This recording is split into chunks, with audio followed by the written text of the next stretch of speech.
Mark here from Loud and Heavy, wonderful downtown Sacramento at Ace of Spades, here with Spider from Powerman 5000. So you guys are obviously here, touring behind the recently released Children of the Future. Right. Amazing album, if I should thanks. say it myself. Thank you so much. Very well received critically as well, it seems. Reading some of the reviews on there, it definitely felt more of a return to form, I guess would be the word for it. Yeah. From the Tonight the Stars Revolt era kind of stuff. Right. So I mean, what kind of influenced you in making this album? I mean, what did you look to achieve? I think you're right. I think a lot.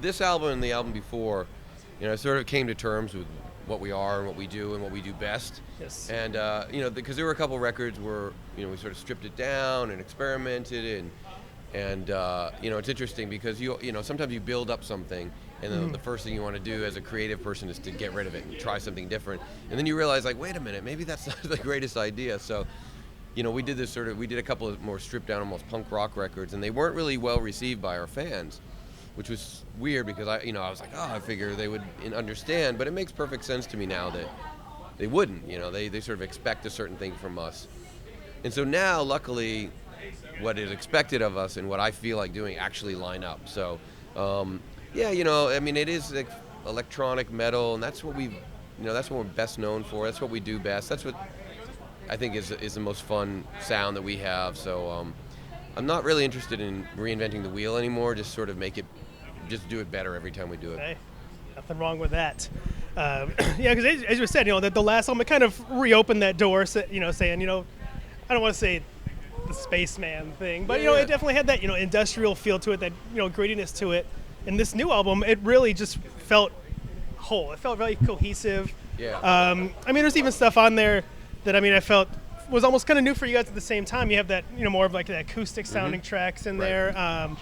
And then you got that old school Spider stuff, the free flowing horror show. Yeah, sometimes you're a band for so long, and and this band is such a weird mix of influences, and it's great to, like, when over the years you can still pull from those. We're equally influenced by new wave as we are rap, as we are metal, as we are punk rock. So to sort of get all those things and be able to play with them in a record, but also have a cohesive sound is it's a challenge. But when you do it right, and I think we did it right on this record, it's really it's sort of a pretty cool thing. Yeah. How's it being received tour-wise in the live crowds? Are people feeling it? Yeah, it's funny. We started playing some of this new stuff real early on before the record even came out. We started playing, which ended up being the first single, a song called How to Be a Human, long before it was available, and it was getting this crazy response, like as big as the more well-known songs. So we knew we were sort of onto something, and playing the new songs definitely for me are the funnest moments of the set, and people are really responding. Well, I definitely look forward to hearing it because it's been a few years since I've seen you guys.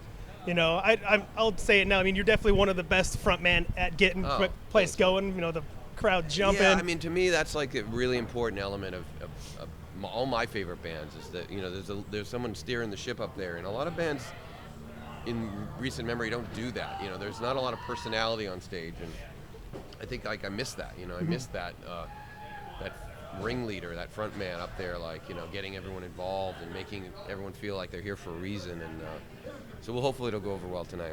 I think this is going to be a great night. This whole tour has been pretty amazing. Us and Head P, it's such a good mix. We're different, but we have some similar background, similar influences, and it's just been a great tour all around. Yeah, I was going to kind of ask you about that because I know you guys were originally slated to go with Wayne Static. Rest in peace. Well, that was the last tour. Yeah. And that was crazy because, literally 2 days before we were heading out, he died. And so we scrambled and kept the tour together, but it was a very strange vibe, what I mean? And so it's nice to be back on the road and have a more positive feeling, and, and the response has been amazing, and the turnouts have been great. We haven't had a bad show yet. Nice. Hey, we're definitely looking forward to seeing it all in there unfold. All right, so now I got the easy questions out of the way for you. So now I'm going to really get you here. All right. If I were to go onto your tour bus, pick up your iPod, what is Spider listening to nowadays? Wow, that's good. Probably nothing you would ever imagine. I'm fond of the latest Beyonce record, and I like some Lana Del Rey, and the new Arctic Monkeys record is really good. So I don't really. It's crazy 'cause I don't really listen to a lot of music that sounds like us or in my genre. You know, I think because every night I'm bombarded with fucking loud guitars and just and when I want to actually listen to music, I go the opposite route. You know. Hey, got to keep things fresh. Yeah. So over your records, there's definitely a big sci-fi influence. Right. What's your all-time favorite sci-fi movie? Oh God, there's so many. I'm a huge fan of the very first Alien movie. You know, I love that movie. It's just like the greatest mix of horror and science fiction I think of any movie. But I like a lot of like 50s stuff like Them and like that, or 60s and so like Forbidden Planet and just like the really weird old sci-fi where they throw somebody in a rubber monster suit and let them run around. Yes. But listen, Star Wars as a kid changed my life. That was like mind blowing. And so ever since then I was hooked. All right, the $1 million question here: if Spider could have a superpower, Yeah. what would it be, and would it be for good or evil? Well, that's a really good question. What's because I used to do every once in a while I would do what you do. I used to work for this horror movie company, and I would interview actors. And I once asked Samuel Jackson, what's more fun, playing a hero or a villain? And he said a villain because villain has an agenda. And I always thought it was a great answer, because the hero is always just defending. Yeah. But the villain always has some kind of twisted agenda. So if I did have a superpower, I don't know what it would be.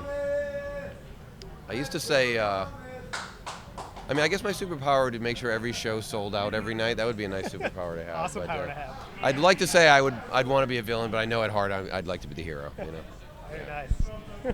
All right, well, hey, we'll let you get back to it. Thank you. We'll look forward to seeing you out there. Awesome. And thanks for taking the time out for us. Right on.